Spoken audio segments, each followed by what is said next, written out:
Hello everyone, আমি প্রিয়াঙ্কা দে টাউটিটার। এখন যে টপিকটা নিয়ে কথা বলবো সেটা হচ্ছে আমার এক ক্লায়েন্টের একটা টপিক, একটা ঘটনা যেটা আমি শেয়ার করতে চাই। এক ভাই, অনেক ছোট আমার থেকে, এক ভাই আমার কাছে কাজ করাতে এসেছিল তার ইনকাম নিয়ে। মানে সে যেখানে প্রাইভেট ফার্মে কাজ করে সেখানে তার মোটামুটি একটা টার্গেট বেসিসে কাজ করে সে। সেটা মোটামুটি টার্গেট কমপ্লিট হয়ে যায়, কিন্তু সেরকম আয় ইনকাম উন্নতি নেই। তো সেটা নিয়ে আমার কাছে কাজ করাতে এসেছিল। তো আমি প্রথম দিনই তাকে, আমার কাছে ক্লায়েন্ট আসলেই প্রথমবারই তাকে জিজ্ঞাসা করি দীক্ষা নেওয়া আছে তো, এটা কিন্তু আমি জিজ্ঞাসা করি। তো তাকে প্রথম দিন আমি জিজ্ঞাসা করেছি দীক্ষা নেওয়া আছে ভাই তোমার? সে বলছে না দিদি আমার দীক্ষা নেওয়া নেই। তো আমি বলছি দীক্ষাটা তো নিতে হয় গো, দীক্ষা না নিলে তো মুশকিল, আমি কাজ তো করে দেবো কিন্তু দীক্ষাটা তো নিতে হয় গো। বলছে দিদি আমি পরে ভেবে দেখবো, বাড়ির লোকের সাথে কথাবার্তা বলে দেখবো, বাড়িতে তো কেউ সেরকম দীক্ষিত নেই, সেটা নিয়ে কোনোদিন কারোর সাথে আলোচনাও করিনি, আমি পরে ভেবে দেখবো, তুমি আমার একটু কাজটা করে দাও। তো যথারীতি আমি তার কাজটা করে দিয়েছি। তো কাজটাতে সে সাকসেসফুল পেয়েওছে, পেয়ে খুব আনন্দ এসেছে, কাজটা সাকসেসফুল পেয়েছে, তার আয় উন্নতি হচ্ছে, ধীরে ধীরে তার ইনকামটা একটু বাড়ছে। তো তার এই ইনকামটা একটু বাড়ছে দেখে তার আন্ডারে একজন কাজ করতেন, মানে তার নিচে কাজ করতেন, সে বলেছে যে তোমার তো একটু ভালোই সেল টেল হচ্ছে, ভালোই তুমি টার্গেট কমপ্লিট করতে পারছো। তো তখন সে আমার কথা শেয়ার করেছে যে আমি না এক দিদির কাছ থেকে, শিলিগুড়িতে এক দিদি আছে, দিদির কাছ থেকে না আমি কাজ করিয়েছি ইনকামের জন্য। তো সে সেটা শুনে বলছে যে আমাকেও তাহলে সে দিদির সাথে কন্ট্যাক্ট করে দাও না, যে আমিও তাহলে কাজ করাবো, আমারও তো সেরকম টার্গেট ফুল হয় না, তো আমিও একটু কাজ করাবো। তো সে কি করেছে, সে আমার নাম্বার তাকে ডিরেক্ট দেয়নি, সে তার থ্রুতে আমাকে কন্ট্যাক্ট করিয়েছে যে তুমি এই এর নামে একটু কাজ করিয়ে দাও। তো আমি তার নামেও কাজ করে দিয়েছি। তো তারও মোটামুটি সে ভালো রেজাল্ট পেয়েছে। এক দু মাস পর, 2-3 মাস এরকম ভালো চলেছে তার, যে প্রথমে কাজ করাতে এসেছিল 2-3 মাস তার খুব ভালো টার্গেট কমপ্লিট হয়েছে, ভালো কাজ হয়েছে। 2-3 মাস পর আবার সেম আগের পজিশনে সে চলে গেছে।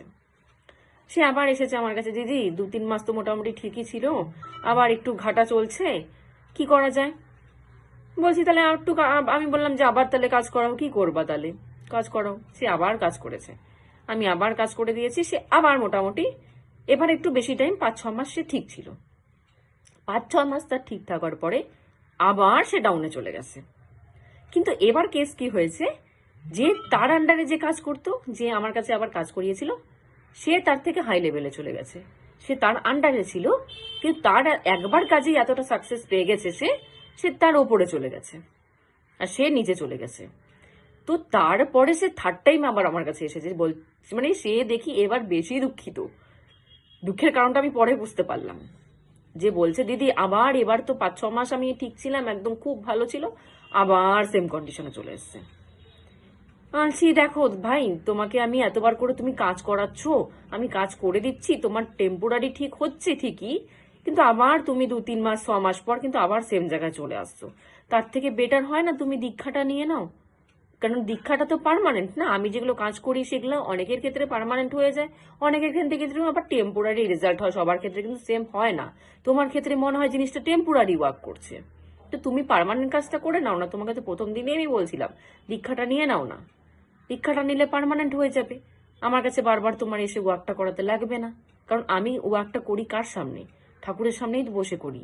তো আমি তো তার সাথে ডিরেক্ট তোমাকে কানেকশনটা করাতে চাচ্ছি, তুমি আমার থ্রুতে তার তার কাছে যাচ্ছ, আর আমি চাচ্ছি ডিরেক্ট জানি কানেকশনটা হয়ে যায়, জানি আমার দরকার না পড়ে মাঝখান থেকে, আমি মিডিলম্যান, আমি জানি সরে যাই। আমি মানুষের কাজ করি তবুও বলি যে আমি যার থেকে কাজটা করাই তোমরা তার সাথে ডিরেক্ট কানেকশন হও না, তাহলে তো আমার দরকার পড়ে না।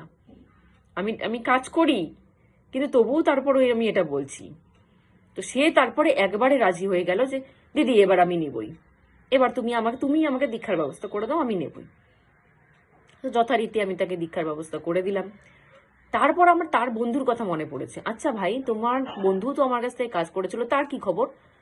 সে তখন বলছে দিদি ও আমার থেকে উপরে চলে গেছে। আনছি কি করে?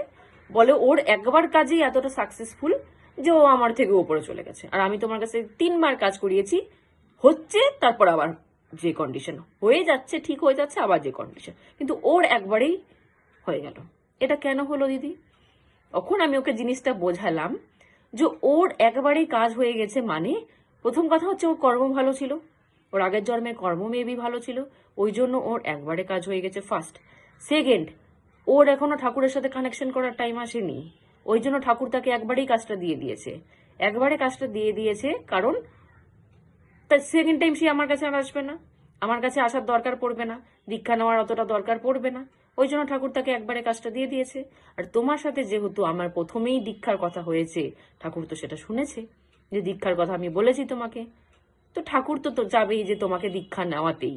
তো ঠাকুর দীক্ষা নেওয়াতে কিভাবে চাবে? ওই যে তোমার বারবার কাজ করাতে হচ্ছে, একবারে তোমার হচ্ছে না। তোমারও যদি একবারে হয়ে যেত, তুমি আমার কাছে কি এসে বলতে দিদি আমার হচ্ছে না, আমাকে তাহলে এবার দীক্ষাটা দিয়েই দাও? তুমি কি সেটা বলতে? বলতে না। একবারে কাজ হয়ে যেতে, তুমি একবারই রেহাই পেয়ে যেতে। তো ঠাকুর চাচ্ছে জানি তুমি দীক্ষাটা নাও, এই জন্য তোমাকে বারবার বাধা দিচ্ছে। বারবার তোমার কাজ হয়েও হচ্ছে না, কাজ হয়েও হচ্ছে না, দীক্ষাটা নিচ্ছ না এই কারণে। তো ঠাকুর চাচ্ছে যে তুমি দীক্ষাটা নাও, এই জন্য তোমাকে বারবার আমার কাছে আনাচ্ছে যে আমার থ্রুতে জানি তোমার দীক্ষাটা হয়। এই জন্য তোমার কাজটা একবারে হচ্ছে না, তুমি দীক্ষাটা নাও। তো দীক্ষাটা নিয়ে তারপর কাজ করো, তো দেখো তো তোমার একবারে হয় কি হয় না। তো এই জন্য অনেকেই আছে, জিনিসটা আমি দেখেছি, কারো থ্রুতে কেউ এসেছে, তার হয়ে গেছে একবারে, যে এসেছে তার 2-3 বার কাজ করাতে হয়েছে। কেন? কারণটাই সেখানটায়, যে যার একবারে কাজ হয়ে গেছে ঠাকুর তাকে বলছে তোর আমার কাছে আসার এখনো টাইম হয়নি, ওই জন্য তাকে একবারে কাজটা দিয়ে দিয়েছে। আর যার 2-3 বার করাতে হচ্ছে, ঠাকুর বলছে টেম্পোরারি কাজ করিস না, আমার কাছে আয়, পার্মানেন্ট কাজ দিচ্ছি আমি, ডিরেক্ট আয়, পার্মানেন্ট কাজ হয়ে যাচ্ছে, টেম্পোরারি কাজ করিয়ে কি লাভ? তো আমি এটাই বলবো, আমি যে কাজ করে দিই সেটা অনেকের ক্ষেত্রে টেম্পোরারি ওয়ার্ক করে, অনেকের ক্ষেত্রে পার্মানেন্ট ওয়ার্ক করে, কিন্তু কার ক্ষেত্রে কতটা কিভাবে ওয়ার্ক করবে সেটা কিন্তু আমিও জানি না। সেটা কিন্তু যার সামনে বসে আমি ওয়ার্কটা করি একমাত্র সেই জানে যে সে টেম্পোরারি দেবে না সে পার্মানেন্ট দেবে।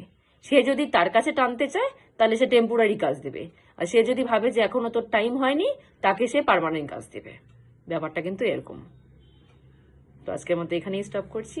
জয় গুরু।